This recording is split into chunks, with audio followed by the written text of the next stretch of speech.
Hello, hello, hello. Welcome back. Another episode of the Hawk Vision Podcast. I'm your host, Chuck Hawkins, here to help you shorten the learning curve. This is season 2, y'all.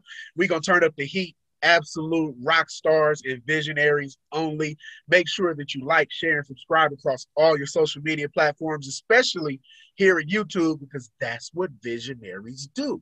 We have a lot of stories and strong content that the hustler and the visionary in you will not want to miss.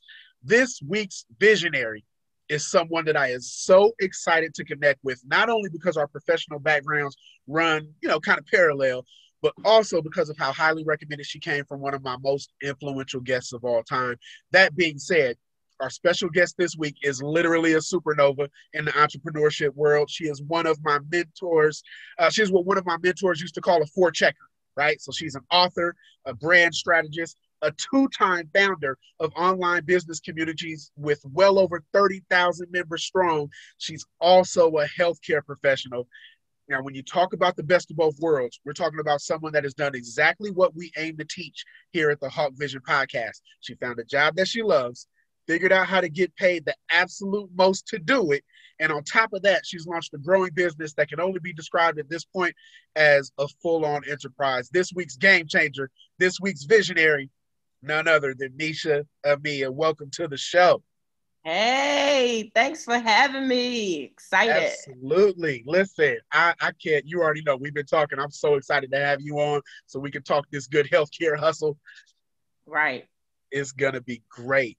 Um, Listen, before we jump in, I have to say, there's a new product on the shelf that has got me totally, totally hooked. And I'm not going to endorse it because they're not giving me a check, but there is a legendary soda company that has mixed coffee with this absolutely legendary soda. What? Pure blue magic. I'm hooked to a point where it don't make no sense. So, And I love me some coffee. Come on now. listen, we're gonna be best friends by the time this is over with. You might see me, you might see me go ahead and jump on. It is what it Yes. is. Yes. Oh my God. Listen, let's jump right in. So I was excited to connect with you because in my former 9 to 5 life, I was a Northern California executive recruiter for a major healthcare organization. And when I saw that you not only mastered the nursing game, I've been telling people to jump into, but also launched a successful business on the back end. Oh my God, I was hyped. Let everybody know your background. How did you get started? Ooh, yes. So my background is just what he said. I found a way to tap into the nursing industry, but actually tap into it and get paid my worth by negotiating contracts, guys, becoming a travel nurse. I got started about 2012. 2012, I made the decision that, you know what, I deserve a lot more than these pennies that these hospitals is cutting me. It's time for me to go. So I Right. got up out of it. And since then, I have been able to generate 7 figures. Like, I'm really excited. This is my 7 figure year. And bedside nurses barely get 6 figures, if that. Right. Truth be told, we really are underpaid. So I've really been able to tap into this industry that I went to school years for and get what Right. I'm worth. And that's a big deal to the profession because it's far and few who are able to do that. And so while I was doing it, I decided that I was going to blog about it, guys. Yes. Mind you, 2012 was an era of like the digital world kind of opened up. Right. Instagram had just started really big. I mean, we had MySpace before, but people wasn't using it. Entrepreneurs wasn't using it like that to build a Right. brand. We was all rocking with Tom and seeing who our top eight was Yeah, going to be. right. We were just doing something different with MySpace. But when Instagram opened, I had a Tumblr account. I don't even know if y'all remember Tumblr, but I remember Tom.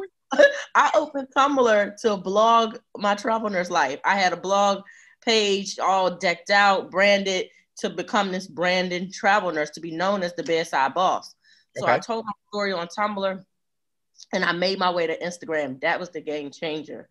Making my way to Instagram is how I built this community with, over 30 to 40,000 women combined. And in telling my story, I wrote a book. So I became that author Yes. because, I mean, as a blogger, what's next? You're going to blog about it and then you're going to publish your book. I mean, what else is there to do? Actual next step, right? So, I mean, so that's what I did. I wrote a book about it. And from there, I built 2 communities to serve nurses. One community is to serve nurses and helping them become entrepreneurs, and one space is to help them become better nurses. So, Wow, I love it. I love it. Now listen, I've been around enough women in my life to know when a woman either cuts her hair or buys a random plane ticket, things are about to change. So can you tell me the story jumping into the actual traveling nurse game? Like, what was that defining moment when you was like, you know what, I'm getting on this plane? man, it was that breakup. When you leave that dude, you like, all right, y'all. It was real life. It was the breakup for me in 2012. I was like, I ain't got nothing to lose at this point. The job got me broke. He got me Yeah, brokenhearted. What's left to do but go and get this bank? So yeah, truthfully, I tell people it's the 3 B's. Bored, because I was really unfulfilled in my career. As a nurse, I was one of them nurses that hated it. And I think wow, it's because I was confined. As a staff nurse, you don't have your freedom. I needed my creative freedom. Like, at the end of the day, yes, I'm a nurse with a degree, but I'm an artist. Like, I'm a creative. Like, I needed that freedom. And you right, can only get that as a contractor. So it was the next best route for me. But I tell people I had 3 B's in my life. So if you a nurse or anyone in your profession with these 3 B's, broke, they're not paying you enough. Brokenhearted, I just had to break up. And yeah. bored, I was just unfulfilled in my career. What could I do? So it was time for me to make a change. And that's how I made that pivot. Wow, wow, I love it. And I listen, you want to talk about fumbling a bag. You know, I'm not gonna do the relationship thing, but I mean, how you let a millionaire walk out the door? How I does know, that right? happen? You know what? He's still in my DMs right I now. was about to say, I know he calling. I know he calling. I know he like, baby, please. He hitting you with the keep sweat. Yeah, so he felt that. And so then recently I cut my hair and dyed it pink.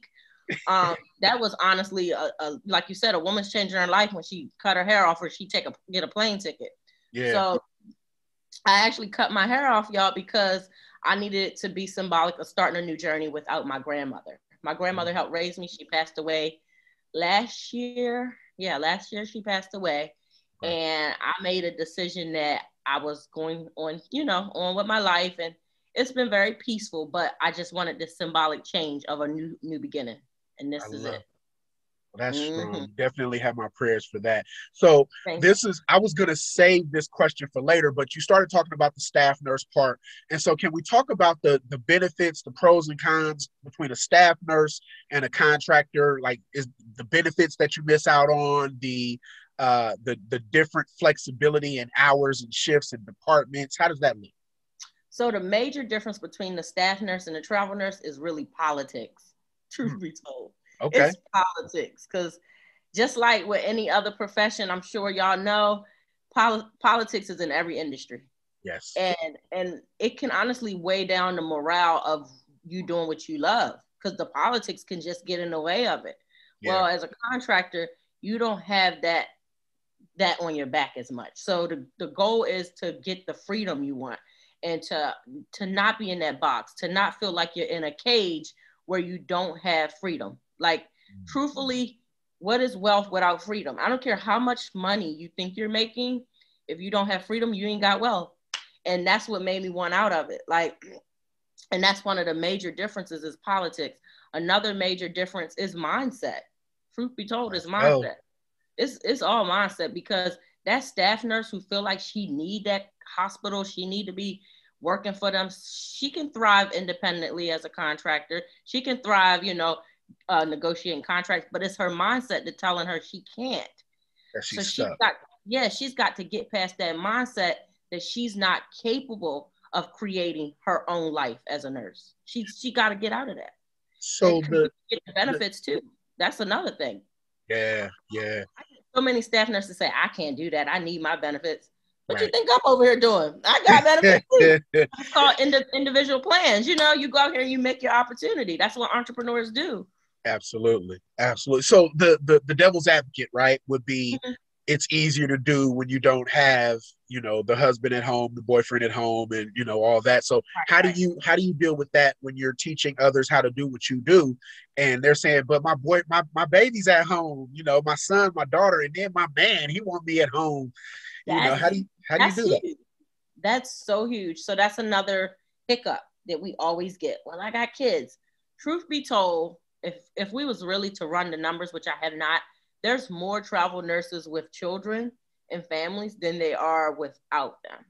What I Mm. noticed about those who have children and family, they gotta hustle differently. Like they got a family to provide for.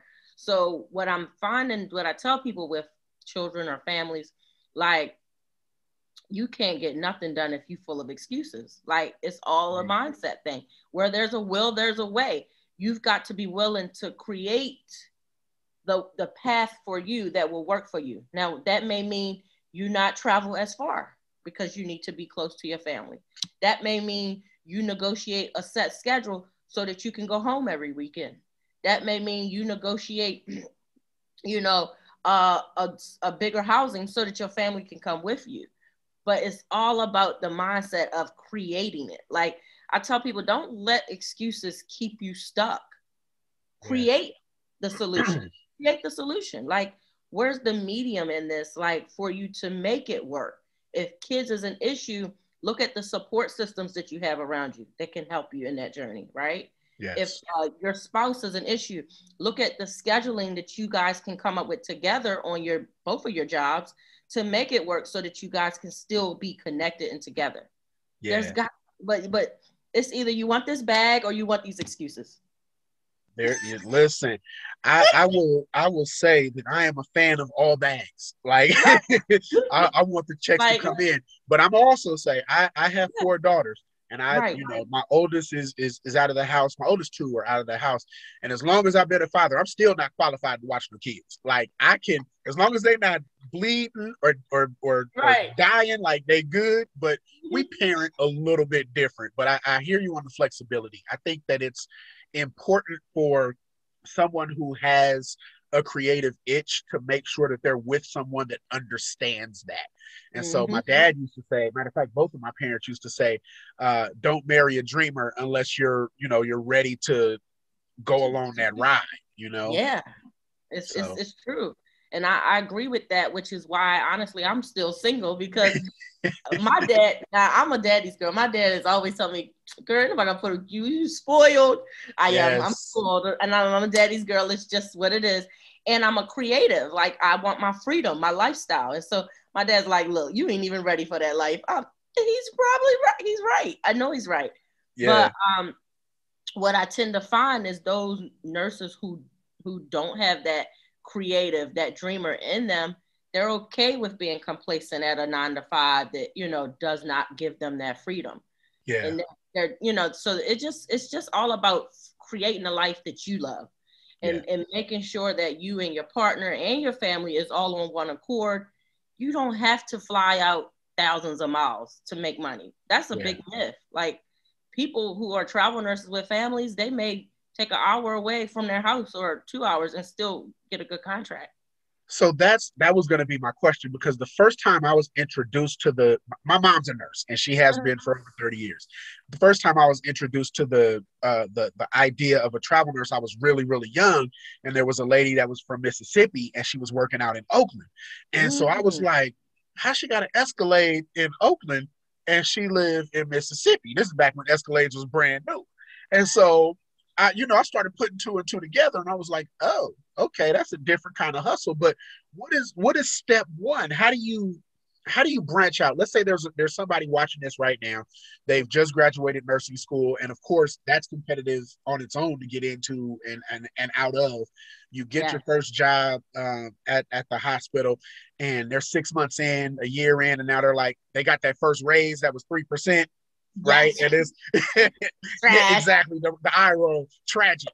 Uh, no And shade to the 9 to 5s. We appreciate the yes, we 3%. appreciate y'all. However, yeah.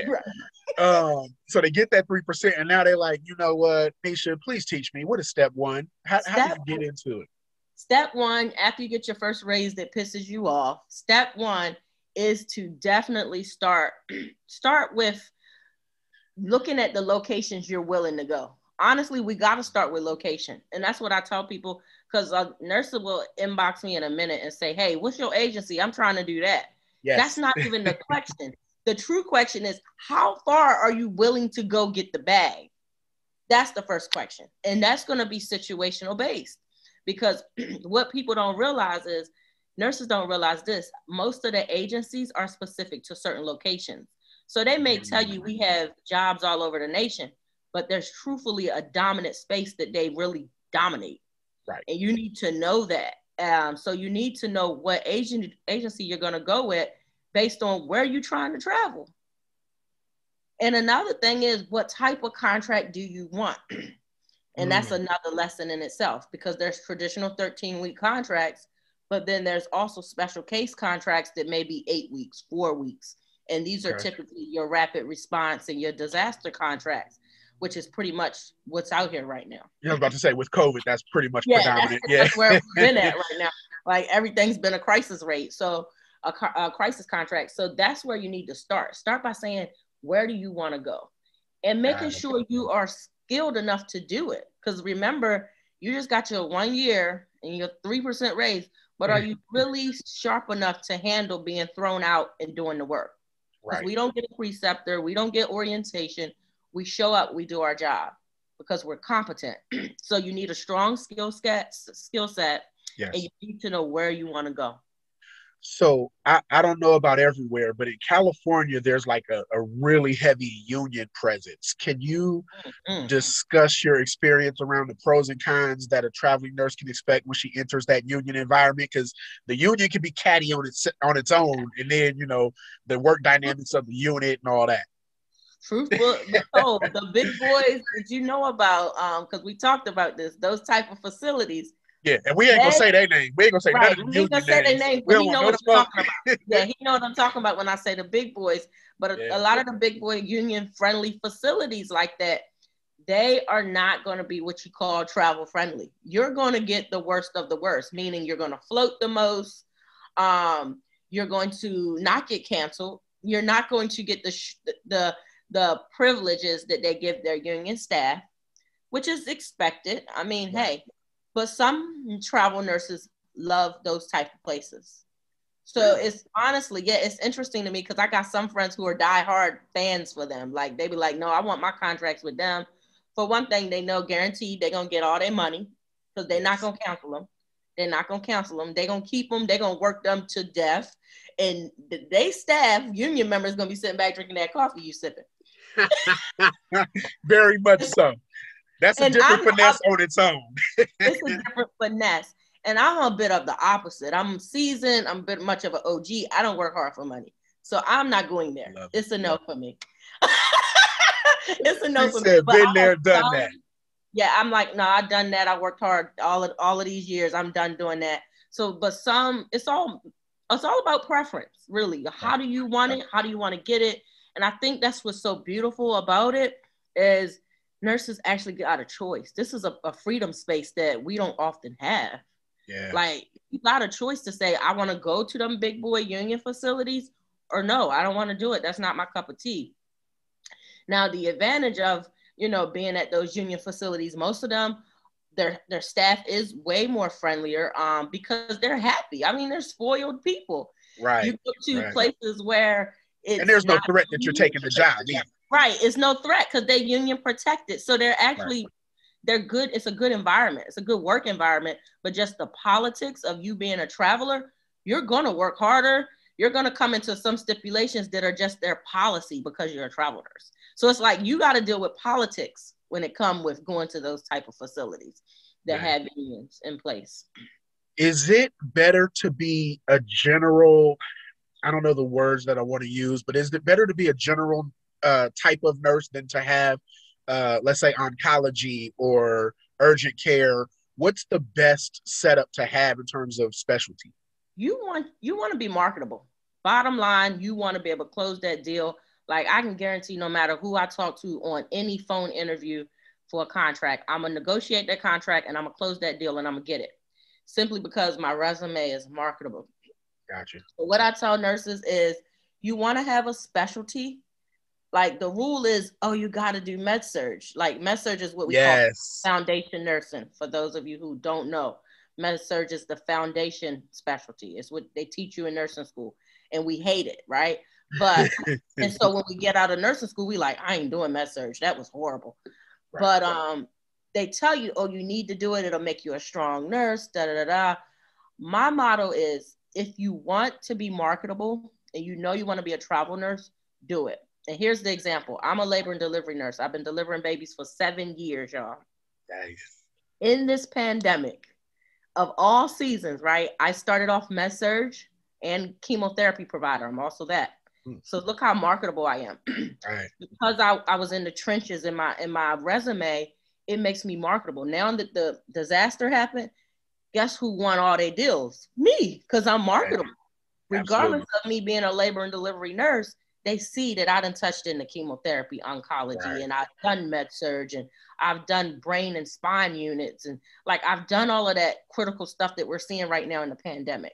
Yes. So it makes me marketable. So if you know you want to be marketable, do med surge. Get your basics so that you can be marketable, just in case something like this happen again. I mean, we don't want it to, but if it comes back, disasters and crises and things of, global pandemics, they kind of come in history spurs. So if this was to come back, is your resume solid enough to negotiate any and everything you want? I love that you put it like that, because when I was a recruiter, I would tell people, like, I would get oncology requisitions, right? And they say, we need someone that's been in oncology before.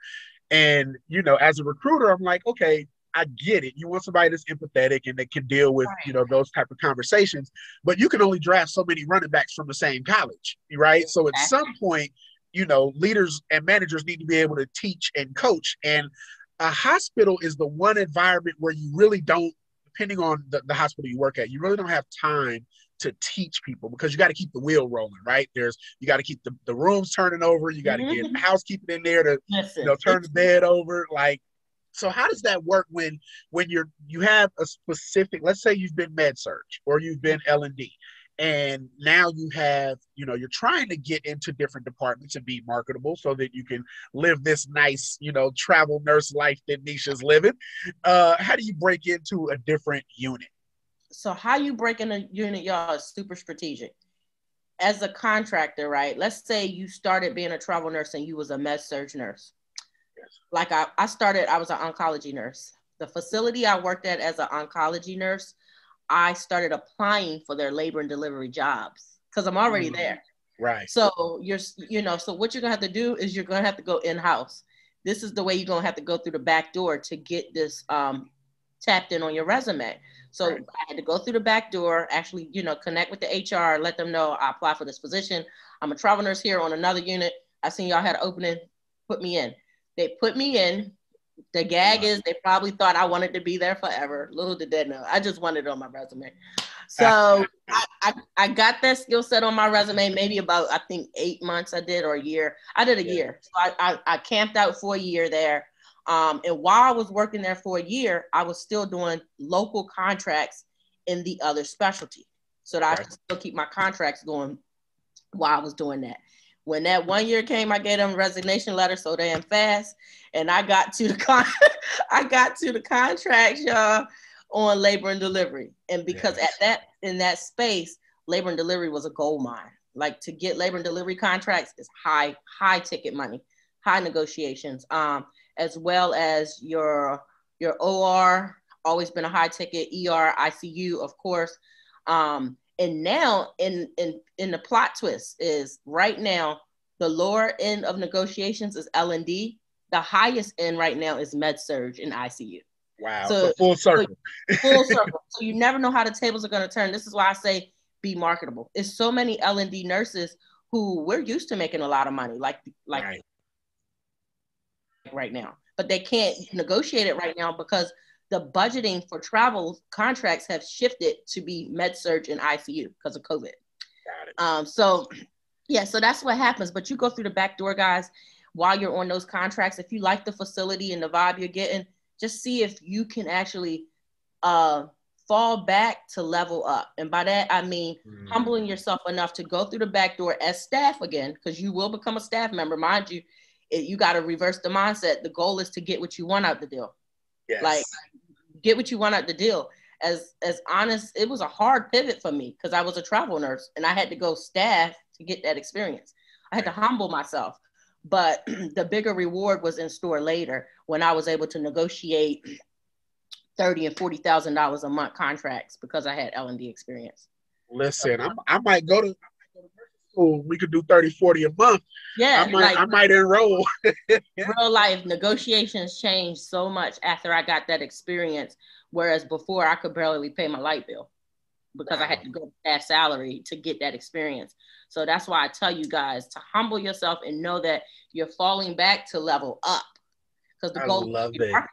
And now here I am, like a 7-figure travel nurse in 6 years.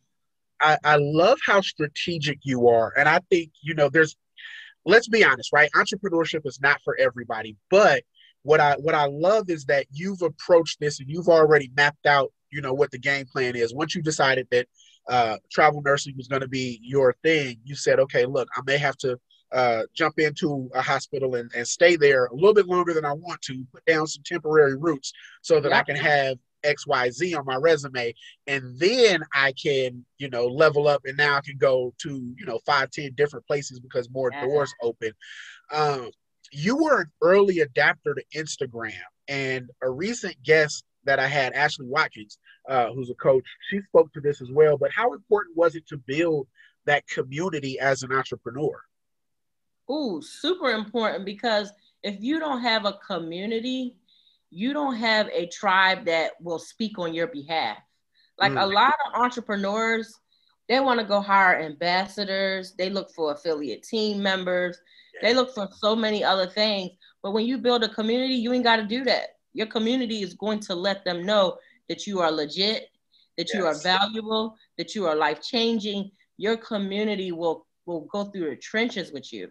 And because I came in Instagram so early to tell my story, to show my own transformation, and then I started helping others transform, I don't have to say, oh, I'm looking for ambassadors to tell about Chicks with Checks. Yes. The Chicks with Checks members are speaking for me. They like, yo, she legit. She A1. She turned my whole nursing career around, and she helped me become an entrepreneur. Like, I'm making money in my sleep now. I don't got to punch the clock. Like, I'm helping. And so the community will speak for you. A community is it. It's just where it's at. I love it. Now, well, that leads me to my next question, because I want to talk about Chicks with Checks. What is it, and how did you decide to open that as an arm for another stream of income? So Chicks with Checks is honestly, it's my seed planted into nurses to make them think bigger and make them know that you don't have to work yourself to death to earn every dollar. Yeah. And honestly, if your dollars are if the only dollars you're making is coming from you trading time, you're not making your money smart. So I needed them to learn that, because nurses, especially new nurses, they automatically think they rich. Like, they're like, yeah, I done finished school, I'm getting this money. But what they don't realize is all the money you earn, you got to work these long 12 hours and sometimes 16-hour shifts. And your relief doesn't come. They call in because it's All-Star weekend. Yes. So you stuck for 16 hours. So they don't see any of that as a big picture until they, years in it. And they like, wait a minute, I thought this was it. But nah, I'm just working. And I'm still just getting by. Like, you can't trade enough time to make enough money. You just can't. Wow. So I needed them to see that. And a little backstory is I started a freelance PR business in Atlanta. Okay. So in Atlanta, 2013, I started freelance PR. I had a huge roster of successful clients that I served in the lifestyle and entertainment industry in Atlanta. Okay. Now, I was also publicly, blogging that on the Instagram world. We still got our Instagram page up, Mimi House of PR. So y'all can definitely go pull them receipts up. Nice. But I was working hard in the trenches with a lot of A and B talent in Atlanta. And I was getting a lot of inboxes like, Meisha, I thought you was doing travel nursing, girl. What is you up to? Right. And I was like, yeah, this is my freelance PR. Like, I started this. This was my side gig. Okay. And I started because I passed out in my patient's room. So Oh, when we no. get to the real bottom of why Chicks with Checks started, it started because of the story and the journey I was on. I passed out in my patient's room, working in Atlanta at one of them big time facilities out there. Yes. Passed out, and they canceled the contract. I got sick. I passed out twice in my patient's room. Oh, no. Yeah, so I passed out twice, literally like in there, supposed to take care of somebody, and I hit the floor in an oncology unit. This is when I was an oncology nurse. And Wow. when I passed out, I remember the last go round when the manager was like, "You really gonna have to get cleared by a cardiologist if you want to come back." Well, this was my very first travel nurse contract. One thing about Oh, travel, no. yeah, it's very independent. I was still learning. I was brand new at this. I had no insurance back then. And they Wow. get a cardiologist. I don't even have insurance because this is when I was new and trying to learn how to get individual plans, and Right. how to build up your benefit packet on the back end. But it happened on the first time. So I said, this was God teaching me a lesson. First foot in the game. Early, yeah. Early. So I passed out, and the whole time when I got canceled, I had to try to figure out how to get to doctors. I realized I wasn't getting paid. All this time, I done passed out, y'all. No work, no pay. Right. So my mind started thinking, damn, if I can't work, I can't get paid. This is not the way I want to live. I want to be able to get paid on my sick bed and even in my grave if I had to. I Yeah. want to be able to know that I can generate money to take care of me, my family, create a legacy, period. Absolutely. So I started thinking different. And that's how I got into side gigging, doing PR freelance. I was even doing, I was a travel agent, y'all. I dipped into everything. I did everything. But what I really sustained was freelance PR. I did really well with that, exceptional. I ran that company for 2 years before I closed it to do Chicks with Checks. And I closed it because of the influx of the community I had built. They were all really cheering for me and inspired, but they were also saying, Meisha, I need help. Yes. How can you help me do this? Like, I'm a nurse, but I'm tired of this stuff. I want to do something like you doing. And so I Right. started thinking, each one teach one. I want to help more people, but as one person, I couldn't get to everybody. But if I Yeah. had a community, I could get to everybody.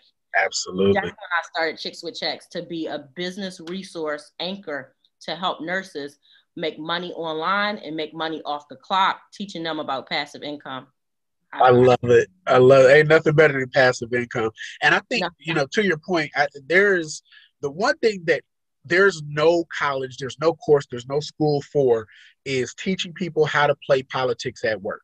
Right. mm-hmm. And that's where I think the personal growth comes in. Like there's no course available, that's gonna say this is how you navigate those emotions and those connections and those politics at work. What does Meisha do for personal growth? How much time do you spend getting better so that you can help others?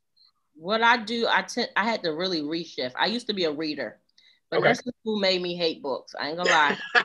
So I'm gotten into audiobooks. So my thing is honestly audiobooks every day for me. Okay. Building a Brand Story is a great book by Donald Miller, guys. I have lived that book because I believe telling your story is so important. And that's how I've grown so far. Yeah. And I also do tons of meditation, therapy, affirmations. I believe that you are your thoughts. So when people wonder how I show up for other people, it's because I filled myself up with the right thoughts to actually execute my own desires. I can't help nobody if I'm not fulfilled.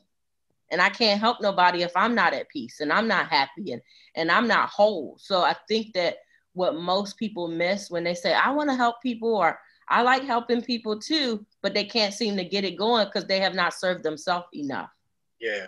So I'm Yeah. constantly challenging myself to go harder. I That's how tell people all the time, like if you're a giver, you have to set limits because takers don't have any, right? none. And so they will take and take and take. Nope. I'm about to start singing that song from Hamilton, and it You're takes and right. it takes and it takes. Um, You're so right though. Like they don't have no limit. And that's why setting boundaries is key too. I have a lot of boundaries in place. Let me tell you, when you have a community with 40,000 women, if you don't have boundaries, you can forget it.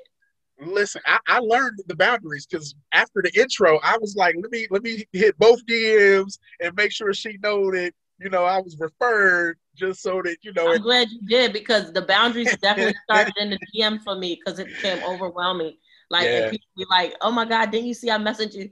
So many messages come in my inbox, guys, and I want to get to them all, but I have to have, healthy boundaries in place, because if not, I tap out and then I can't serve. yes. So it's just so important. Yeah, no, it's really important. I was listening to an audiobook and I can't even think of the title right now, but they were basically saying that high achievers tend to be the worst at asking for help because we don't believe anybody can help us, right? Right. Like there's even Amber Aziza just said it. She said Uh, there's this little bit of arrogance where it's not intentional, but it's like, how can you help me? Right? Like you don't even yes. know what's on my plate. And I felt that so much because it Yes. was it was not a it wasn't pure ego, but it was like I'm on the 12th floor, you're on the second. You really can't help me lift this right now. So I was a solopreneur up until 2 years. Was it last year? I think it was top of 2020 when I went through the journey of cutting my hair and setting a new beginning. Because Okay. I started, with the whole thing of my grandmother, I said that I want to be a entrepreneur that flourishes and grows the way I deserve. So now I have a team of 5 people. Nice. So like she said, that whole mindset of like, for real, how can you help me? I struggled with that for 4 years in my business, being a solopreneur, hustle, bustle, doing everything by myself, all because I felt like nobody else could get it. Right. Nobody else could understand. And I'm so grateful to have an amazing team of people who actually get my vision, who actually work hard for me. So now I can chill right here with you, and they are fulfilling orders and they are making things happen. They are Those answering. CEO bags. Yeah, like they are making moves for us. So I am so grateful to be in that space. And it was a time where it was just all me. People was really like, "Yo, you have built such an amazing brand. This is all you. You don't have a team." And I was Yeah. like, "No, I am the team." But I had to get out of that mindset because I can't expand. Like, people don't understand. You cannot expand trying to do everything by yourself. Yeah. Being a control freak will kill your business. Mm. Say that to them again. Say it to them one more time. They got to hear it from somebody else that makes 6, 7 figures, right? Being It a can't be me. control freak will kill your business, and that's what it is. It's mindset control. It's literally a space sitting in most entrepreneurs, solopreneurs. They don't even realize it. You're a control freak, and you Wow. need to relinquish that control and surrender so that your business can flourish like it deserves to. Wow. Wow. There's a phrase that I saw while I was doing some research, tapping into the power beyond the bedside. Now, I know a good nurse is literally a superhero, like the whole Avengers Assemble deal. But when you talk about empathy and mental acuity, awareness, and patience, can you talk a little bit more about what you mean by the power beyond the bedside? The power beyond the bedside, it goes into prioritizing you. See, nurses, we were taught to be a servant to others, to be a, nurturer to others, but never ourselves. It's actually kind of frowned upon for the nurse to care for herself before others. Right. But yet, the flight attendant will tell you give yourself oxygen before others. Mm. So going the whole bedside boss and not confining yourself to the bedside, it's all about prioritizing your own self-care, your own mental health, your own desires, all the things that they robbed us from in nursing school, and they make us feel like we're inadequate for having needs for us. Yeah. I'm taking all of that back, and the women and the nurses, or just the people in my community, letting them know that it's not selfish for you to put yourself first. It's not selfish for you to want more than what's at that bedside. I love it. And that's just, it's about the reversing the mindset that we were trained. Absolutely. Meisha, when did you realize that you had cracked the code in regards to strategy so that you were able to teach that to other people? I realized that when I put myself around the right people. Networking is powerful. So cracking the code to become a strategic contractor happened for me when I networked. That's how I got in the rooms, and I was able to see, like I said, these 30 and 40K months. About 2016, that's when it really happened for me. It's because I was in the right room. Mm. So I say that to say, get with people like me. Yes. Get with people Yes. like me, like, get you with me, because cracking the code starts with who you are around. Your environment will help you crack the code. You can't keep being the smartest one in the room. I wasn't. I used to sit in the room. So I used to sit in the room with the people that was, my friends, the cool ones.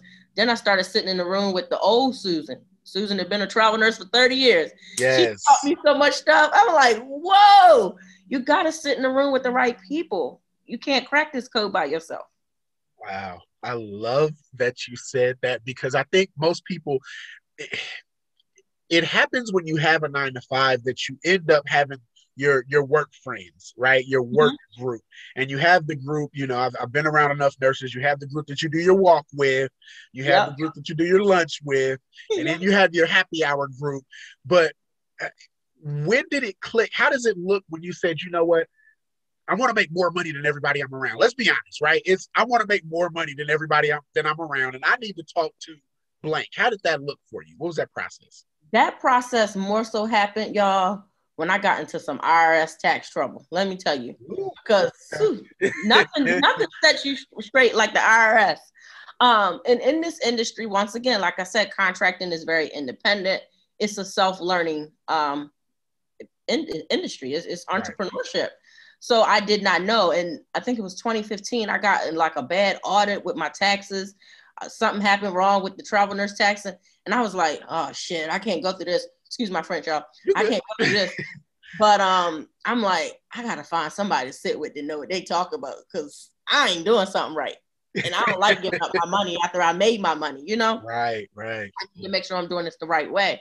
So I just started taking heed. And when I would get into different meetups, because travel nurses, we have our own little cliques, and they meet up for different conferences and different job actions and stuff that go down.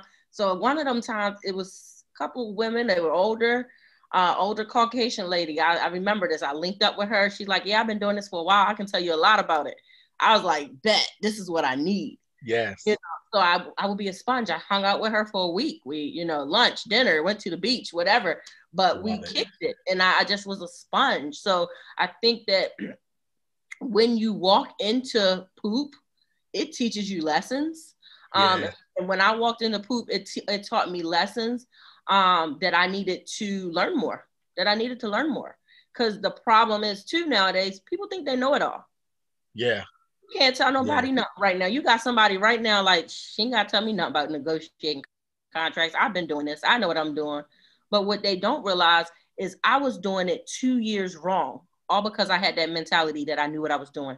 Had I sat in a room with people who knew what they were really doing, I wouldn't have failed at it for 2 years. Not to mention how you can get played with your contracts, because you don't really know what's standard. So anything that your recruiter tell you, you just accept it because you didn't know no better. Yes. This is why. And listen, all recruiters ain't equal. I will shout out to the good recruiters out there. All recruiters are not equal. I made a post about this too. I don't know if you've seen it. I had a lady working with me making $1,000 a week less than me, all because she didn't know what she was doing. I saw that when you fell out on the flip. Yeah, based on a true story. I literally had that happen. Like, people don't understand negotiating contracts is a skill set. And first of all, you got to know the standard. You got to know what you can kind of push to negotiate with. Right. But if you don't sit with the people to learn this, you will totally get played. That's crazy. That's crazy. What is the journey from 6 figures, the journey to 6 figures? Because they always say the first 6 figures is the hardest, right? What did that journey teach you? It's a cold game. I remember my first 6. I was like, I thought that I had died 3 times and been beaten. Like, I thought everything was beating me up. But that first 6 figures is a cold game. What did that teach you that got you ready for 7? So what it taught me is to take care of your finances, learn financial literacy, take care of your credit. Because my first 6 figures, y'all, my credit score was probably 500. Now here I am, 7 figures, saying my credit score is, wait, you can't. I'm not supposed to laugh, but you can't let me get out my coffee on this YouTube. It's not part of the game. So that goes to show you a lot about 6 figures, right? Especially that first 6 figures. That first 6 figures is such a breakthrough. But it can also break you if you don't know how to receive it and understand what to do in that moment. So that first 6 figures for me, y'all, I was still broke. Like I literally, like what, honestly, what got me to my first six figures is being broke. Don't nobody hustle harder than the person that's broke and needs it. Yes. Don't nobody hustle harder. So when I negotiated to land those better contracts in that season, it was because I broke and I really needed it. I really needed it. So for me, it was realizing that I need to take better care of my finances, because even though I had just made my first six figures, it didn't feel like it. Right. I couldn't get approved for nothing. I couldn't put a down payment on nothing. I was back, you know what I mean? So He's those, over here with six figures and half of it was taxes and debt. right, half taxes and the other you owe to the bill collectors. Yeah. Yeah. So real It's a life, tough the first game. six figures need to be a wake up call for you to get it right. But getting Yes. it right starts with understanding money. You got to learn money. You have Wow. to. In our culture, we didn't learn about money. Many of us growing up, we didn't even talk about it. Some Right. households, you don't talk about money. So Yes. that's the issue. It's not a conversation that's had for most of us growing up. So when we make our first six figures, it's already gone. It's already lost. We were already broke in the beginning to even Yeah. receive six figures.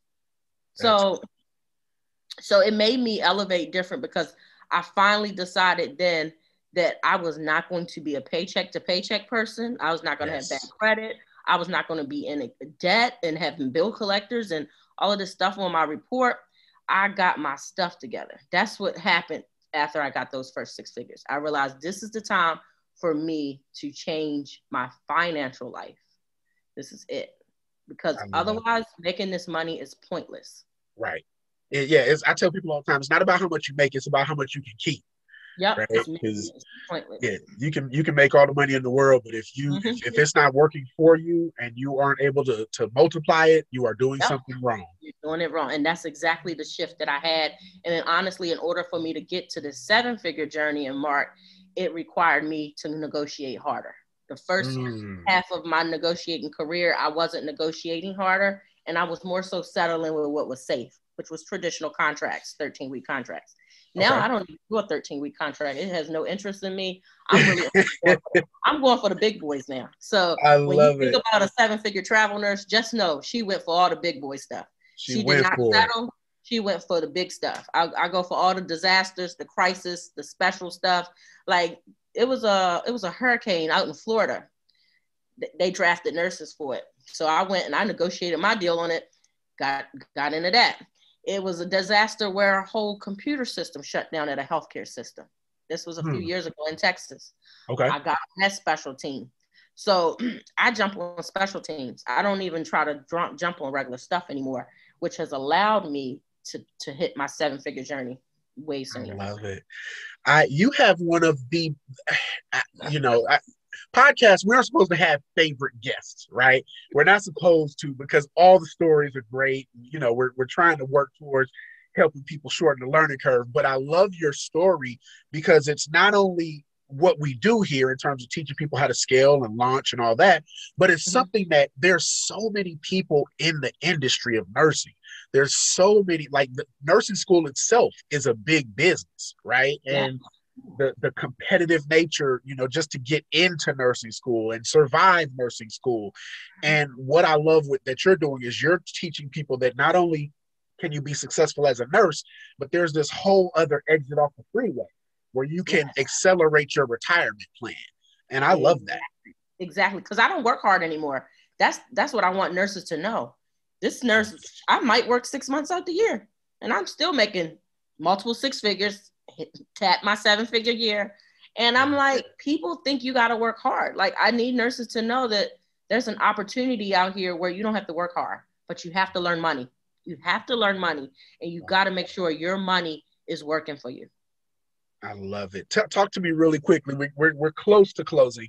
Talk to me really quickly about the Nurse Power Network.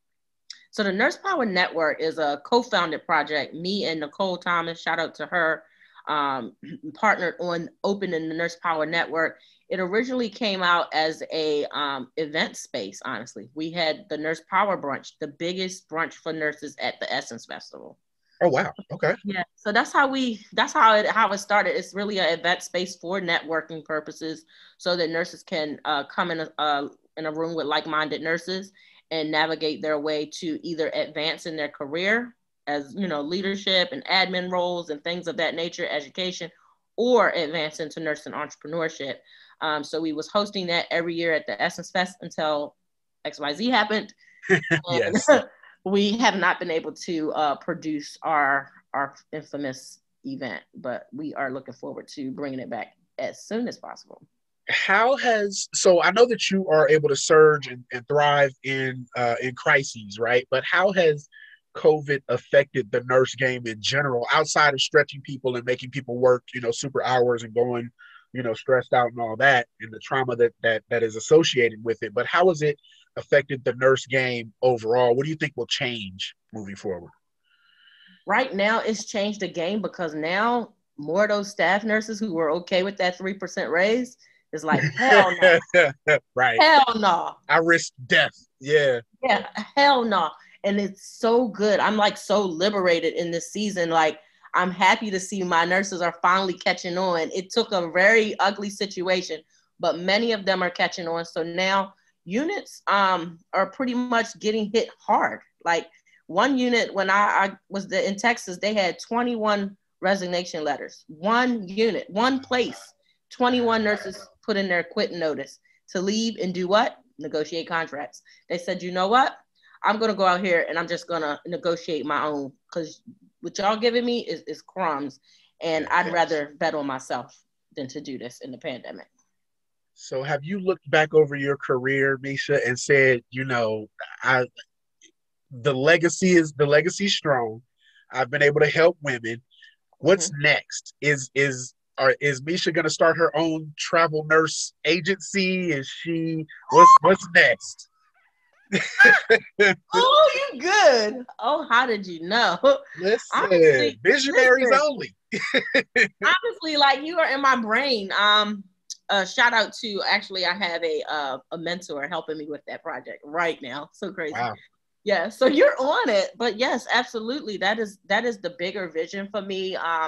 Looking into opening up my own travel nurse agency. It's only right. I promised myself 10 years in this. I'm approaching my 10 years next year. So I'm on my exit plan stage, and the exit plan is to leave and run the company. So I'll start my own agency, and I'm looking forward to it because I want to be able to serve nurses, as their equal, and knowing, because I've done this for so long, knowing what they need, knowing what they deserve, and just setting that bar high to make sure that they are satisfied with their contracts they're getting. Wow. We had another guest on. She started a company called Your Caring Docs in the telecare space, right? Ooh, so that you can. Is there a way that travel nurses? What is that telecare industry going to do to nursing? Obviously, telecare is different. It's preemptive. It's I think I cut my foot too deep, or these are my symptoms, and it's a little different. What do you think is going to have effect wise on travel nursing? Travel nursing is in here for the long haul, unfortunately. It's no way to do this remotely. I wish it was. I've been saying for years, I wish I could deliver a baby from Zoom. I just wish it was. But have whole classes. That itself, though, realizing just that it's not going nowhere, allows me to also point out nurses need to recognize their power. Nurses need to recognize their power. And this is why this pandemic has changed the game, not only for doctors going into telehealth, but for staff nurses saying, I quit, because they're recognizing their power. This is about recognizing your power. And unfortunately, we can't do it via telehealth. We can't. But what we can do is negotiate contracts and get what we deserve. I used to tell, when I was recruiting, I would tell people all the time that the union is strong, and I love it, especially here in California. It does its job. But there is a cap that you don't see that it puts on you in terms of your wealth. And they teach you to trade safety for finances, right? They teach you to trade safety for wealth and opportunity, almost as if they're, and I'm treading lightly when I say this, but almost as if they're teaching you you're not good enough to make what you're making. Exactly. And that's what it's mindset. That's what my job as a voice in the community and online is to let people know that you are worth it. You know, if I can get out here and do it, there's thousands of other travel nurses out here doing it. Shout out to y'all. We proved that it's possible. And we have to get out here and be a voice to let other nurses know that you don't have to stay there and put up with the bull crap. Yeah. What they're giving you is actually pennies compared to what you could do on your own, but you don't see it yet. Right. That's the thing. It's so much power in belief. Like it's so much power in believing in yourself and believing in what you deserve. And that's what I stand up for. It's all about believing in yourself. One of my favorite nurses told me that her first her first offer letter made her feel like she was signing a record deal.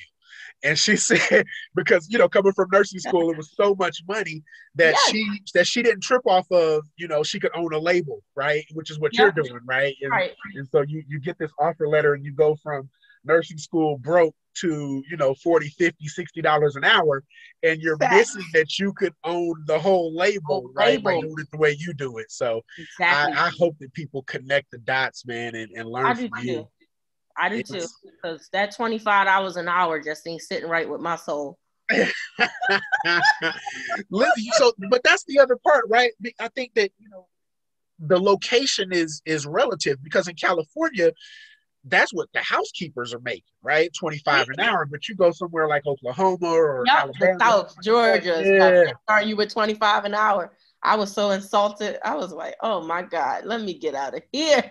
I love it. And now that I think about it, the nurse that I met when I was a teenager, she came from Mississippi to California. And same way, that's how she got that Escalade when they were first out. She's probably making $20 an hour in Mississippi, but it's so much power in your mind, guys. Just got to believe that you deserve more.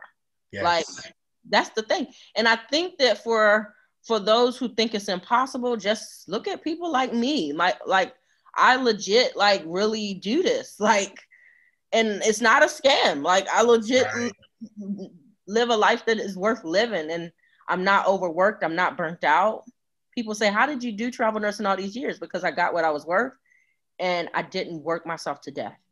The millionaire next door. Yeah, I work smart, not hard. I spend more time on vacation sipping mojitos than I do at the call light. I love it. So as we get close to wrapping up, I got to give you my rapid fire round. I'm going to give you 3 words. You tell me what they mean to Meisha Amia.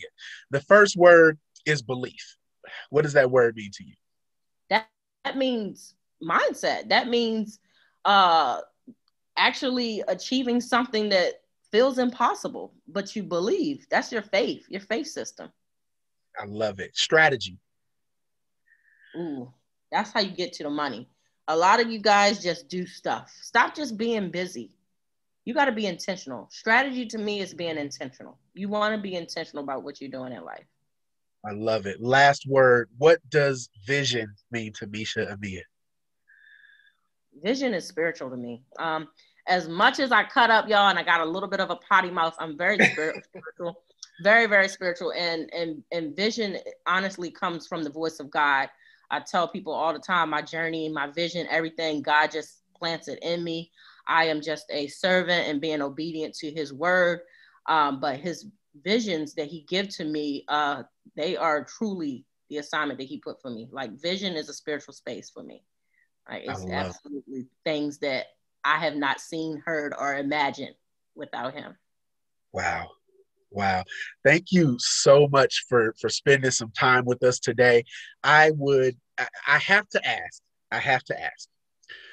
why do all the nurses that I know, not all of them, why the hair, what's with the hair dye? Why do we all, all the good bomb nurses that I know color their hair? What is it? Is it like a rite of passage?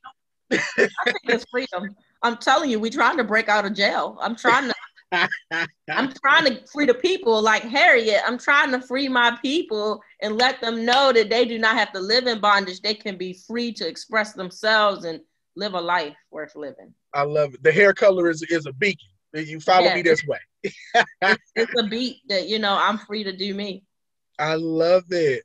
Listen, when the money is working like it's working for you, you can do exactly what you want to do when you want to do it. I love it. Absolutely. So excited. So let everybody know where they can find you online, and we will wrap up from there. So y'all, please follow me online. On Instagram is my favorite place. My personal page is @RealMeisha Amia. and the community. You want to get down with the community, Chicks with Checks. Follow them on Instagram as well at Chicks with Checks. Become a member. We do a lot of trainings on branding and marketing. chickswithchecksvip.com. And you can style as an entrepreneur with our CEO totes. They just launched and they're super dope for female entrepreneurs. I love it. I love it. Well, listen again, thank you so much for spending some of your time with us and dropping all these gems. I know that, you know, we got a global following, and I know that obviously healthcare is everywhere. So there is definitely a need for your story and what you're doing. I thank you so much for serving the people. And you are an absolute visionary. Thank you so much. Thanks for having me, y'all. Absolutely. Guys, you've been rocking with the Hawk Vision podcast. You know what it is.